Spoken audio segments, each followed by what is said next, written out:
Muli po tayong itanim ng ampalaya dito po sa area natin dahil medyo pumapatak na po ang ulan at ang harap po nito ay sa month of June. Pwede na po tayong makapitas po dito. Estimated po natin.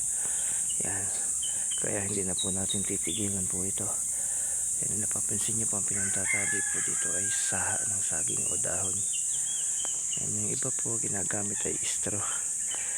Ito po ginagamit po nung nagtatanim ay dahon ng saging para pag mataas na po siya hindi na humahirapan ng katawan kasi napuputol pong kusa yung dahon ng saging.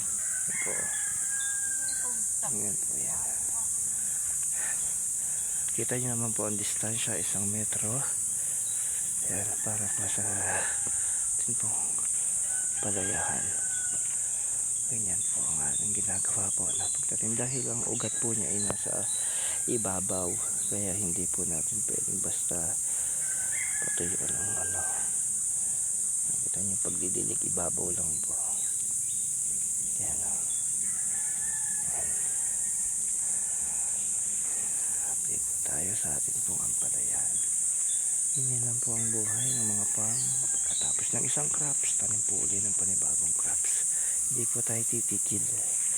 Umpisahan na po, talagang igogo na po natin yan.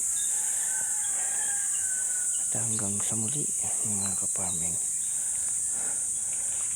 Bulaklak na nga po pala. Salamat po sa inyong pagtunghay, pagtanghod sa akin pong mini vlog.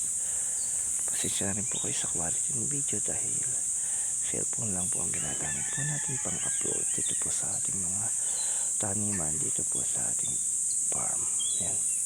Salamat po hanggang sa muli.